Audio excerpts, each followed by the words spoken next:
I'm Morgan Motzinger, and I'm highly allergic to surface conversations. So let's dig deep. Together, we'll explore creating meaningful habits, deepening our relationships, and cultivating more hope for a better inner and outer life. This is the PS We Expire podcast. I'm so glad you're here.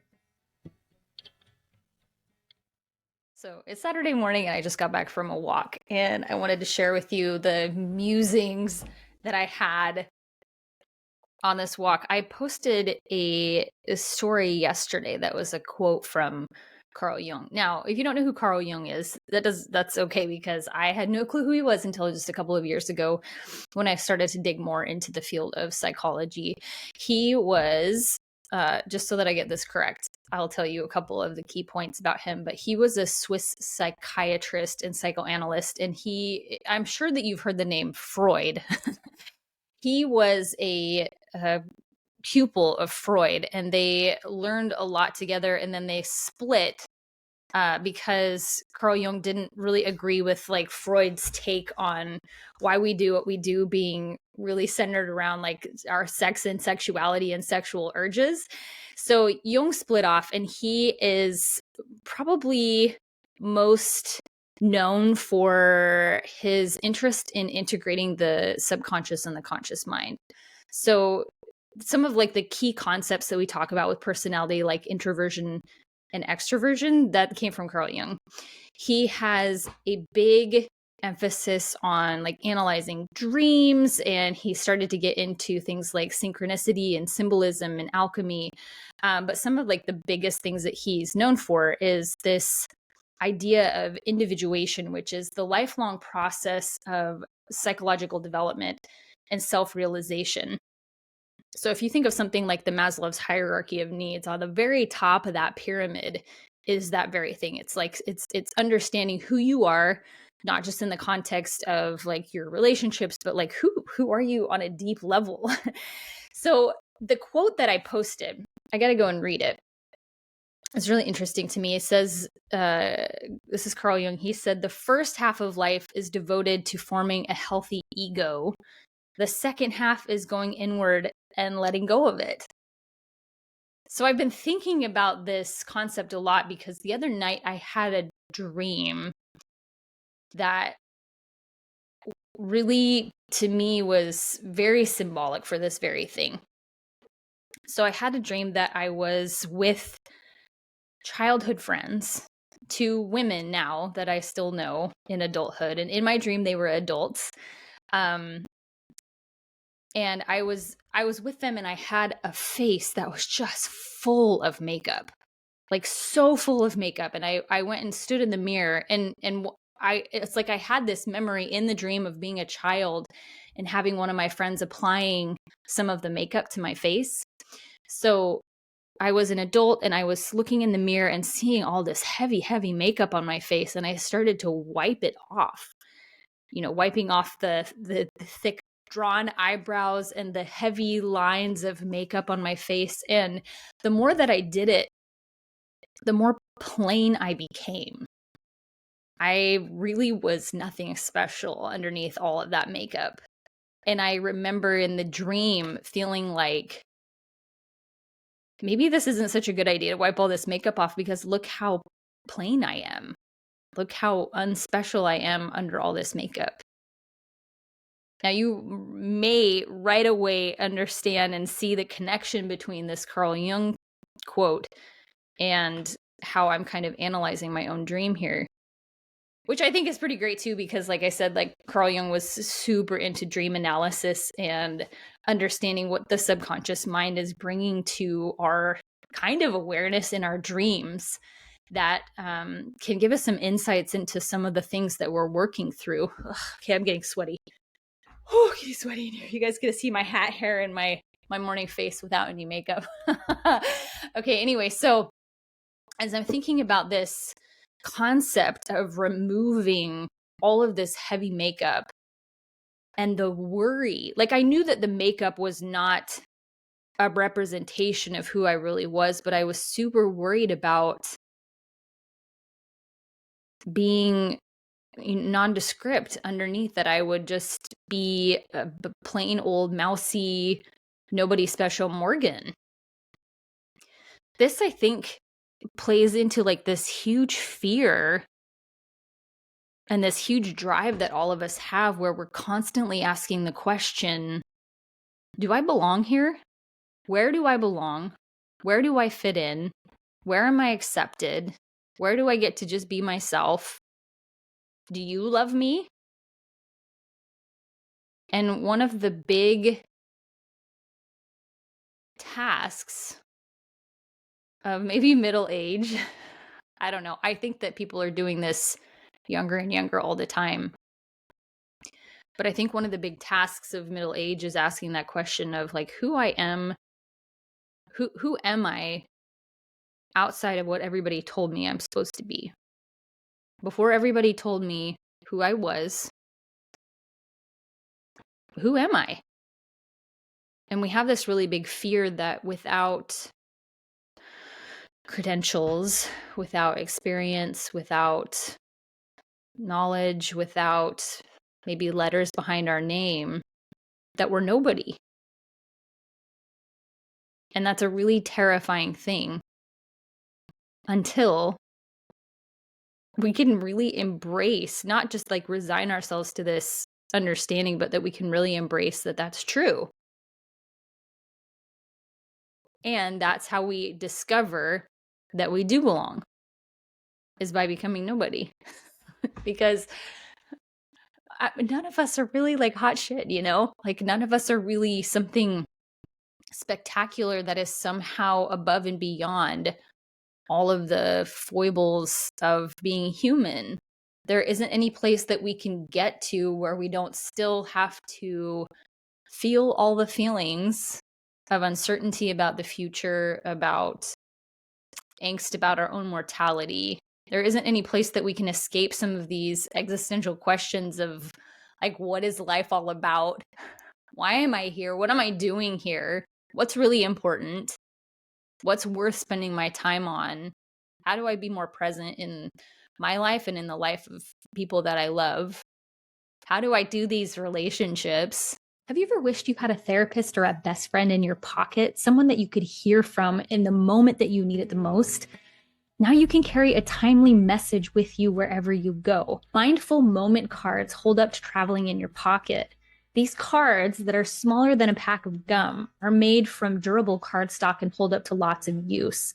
Each set includes 10 unique cards, each with a phrase to bring mindfulness to the moment, and a QR code that links to a short mindfulness audio for that specific topic. These cards are crafted to provide a motivational boost during challenging moments or whenever you could use a dose of positivity. Carry a card in your pocket to have access to a mindful message right when you need it. You can share with a friend or a coworker or your child. You can pack one in their lunchbox or sneak it into your teen's phone case. Leave it with a friend going through a hard time. You can find these for sale at morganmatzinger.com/shop to get your own set of mindful moment cards.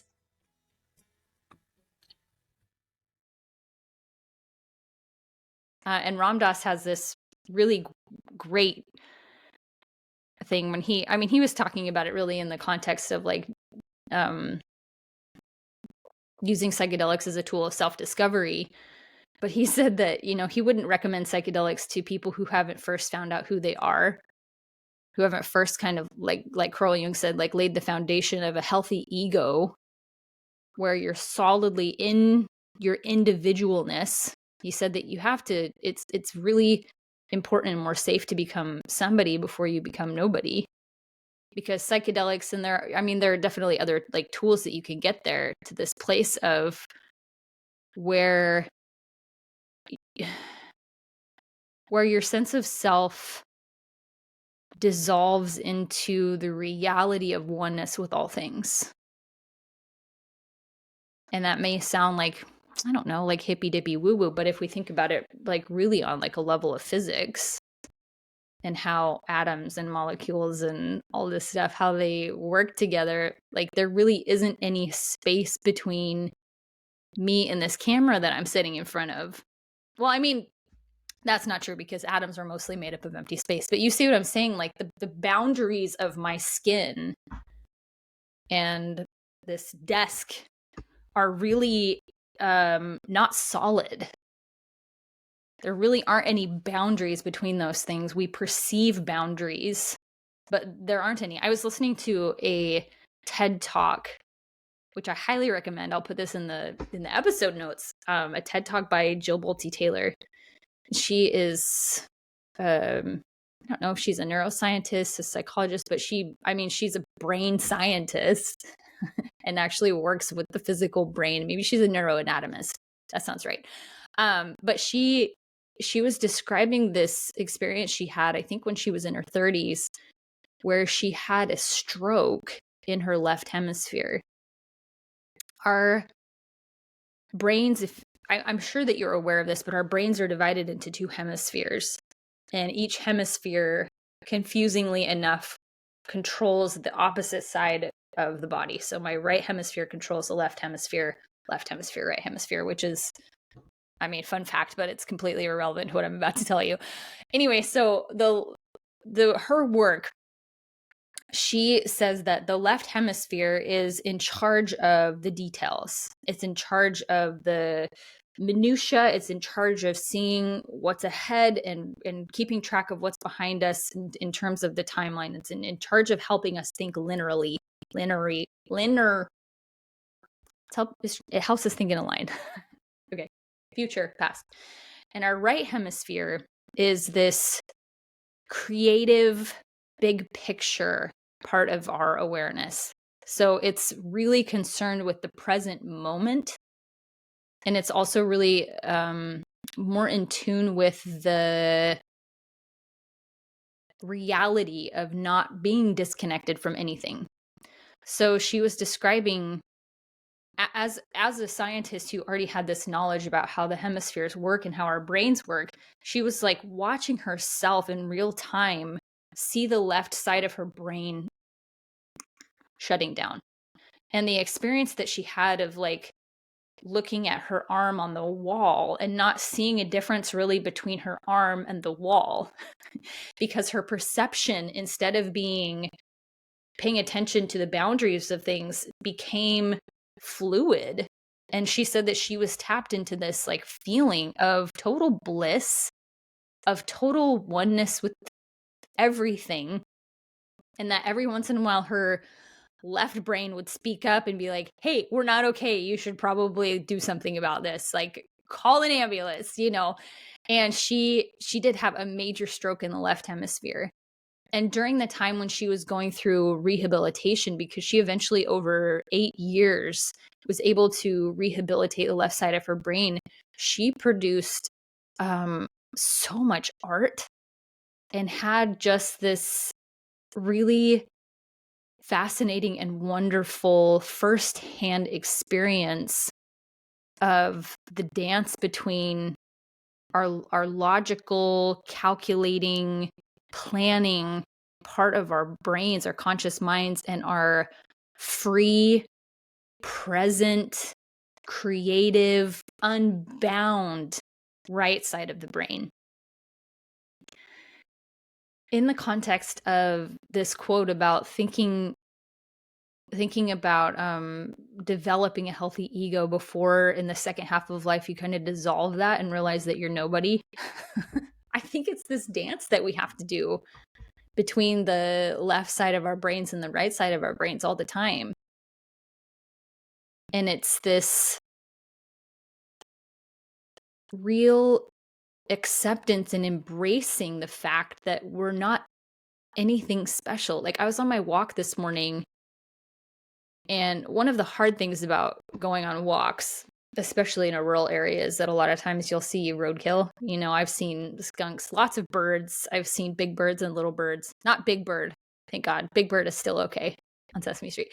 But I've seen, herons, and I've seen, little blackbirds and sparrows. And this morning I was on my walk and I saw a big possum in the middle of the road.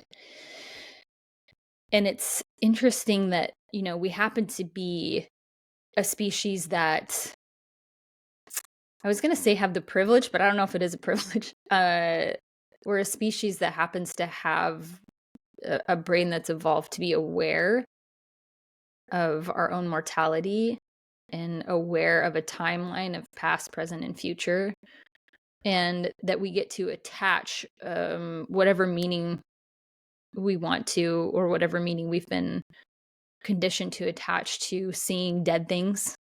So I see this possum in the middle of the road, and I just think, holy smokes, like life is so short, and I'm not any different or any better than this possum that is just unceremoniously laid out in the middle of the road.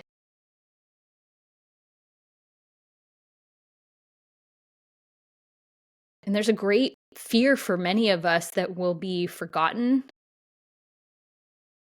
and maybe even a bigger fear that while we're here, no one will care. And I think it's really difficult to live in this mental and emotional and spiritual place of understanding that that we can't be forgotten because we're part of everything. And that to be quote unquote special and different from everyone is still just an illusion. That our desire to be special is still just another flavor to this deep-rooted longing to belong. Because if we're special, then people will love us, and then we won't be alone. And the other side of the coin is, like, if I'm not special, then I belong to everybody, and everybody belongs to me.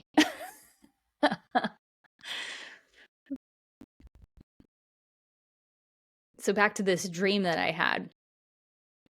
The way that I'm kind of interpreting it is, there was makeup or a mask or a way to present myself to the world that was applied to me and applied with me when I was a kid by my environment. So that included my friends, that included church and religion, and my parents and my siblings and my teachers, and everybody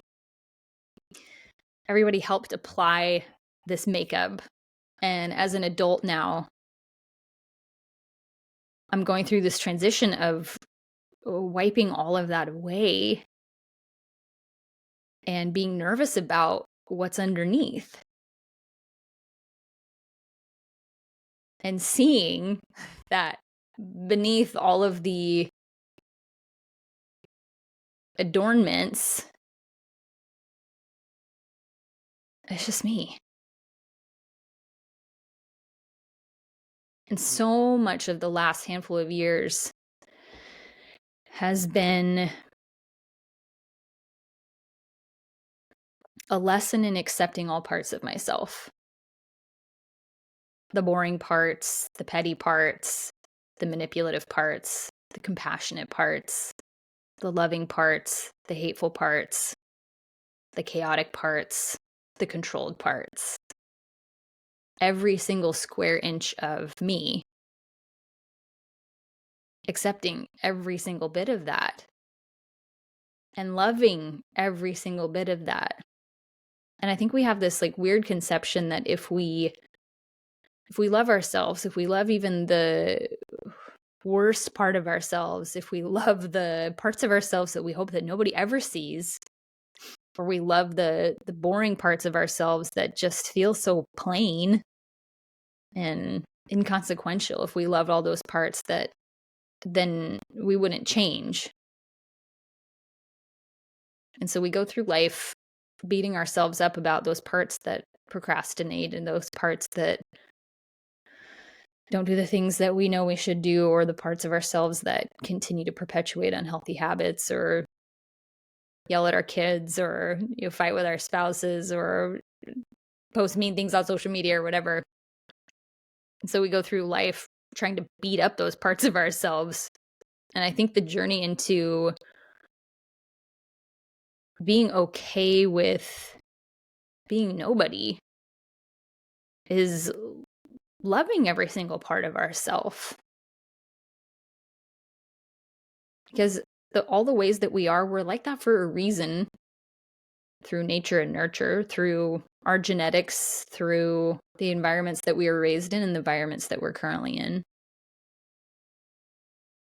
And I'll go a little bit on a tangent here by telling you about this book that I just finished last night called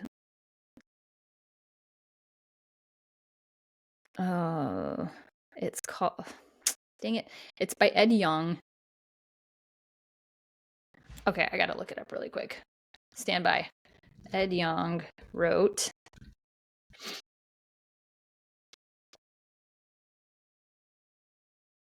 Yes, he's a Pulitzer Prize winner. Oh, here it is. I Contain Multitudes. Okay, and it's explores the relationship between bacteria and microbes and animals. Okay, so slight tangent to say like our genetics, our environments, but also what's happening in our worlds with bacteria and our microbiome and all of that. It's very fascinating. Anyway, tangent, squirrel. Back to it. I can't even remember what I was saying, but basically, like, the journey into self-love enables us to accept the reality that we're not separate from anything, that we are able to see through the illusion quite a bit more, and we can understand that, oh man, we're all in this together, you know? Like all the heartbreaking things and terrible things that we do to ourselves and we do to one another are because we've bought into the illusion that if I'm perpetuating harm to somebody else, that I'm not doing that to myself. It's like we come to understand that the ways that we're unloving towards others, we're doing that same thing to ourselves. And the more love and compassion and acceptance that you have for all parts of yourself only contribute to being able to love others well. Because there's no places in other people then that are off limits. And this doesn't mean that I don't believe in healthy boundaries. This doesn't mean that I don't believe in jail. You know, I 100% support being able to create communities of safety. But it's more just this attitude of like, even if I were to go to a prison, it wouldn't be you people in there and me out here. It would be all of us experiencing what it is to be human together. Just happens to be in different human suits, you know, different timelines, different experiences. Ram Dass likes to say, you know, when we're moving through life on that particular like plane of consciousness or whatever, that you look at another person and you say, oh, there you are. How'd you get in there? Like, you're in there over there and I'm in here. And how did that happen? It's recognizing the person behind the person. It's like recognizing the wizard behind the curtain. Pay no attention to that man behind the curtain, you know, like it's the paying attention to who's pulling the levers. Anyway, those are my thoughts for today, my musings about what this whole gig is about and how we can continue to foster feelings of authenticity, and not just feelings of authenticity, but like actually that there wouldn't be a disconnect between our inner and outer lives, and that the more that we recognize that we're nobody and take a lot of like delight in that, the less standoffish we are, the less nervous we get about being accepted by other people. Because we recognize that if that happens, it's just your mask saying, I don't accept you to my mask. But beneath it, we're all like, oh, you in there. How'd you get in there? All right, that's it for today. But before we go, as usual, P.S. we expire.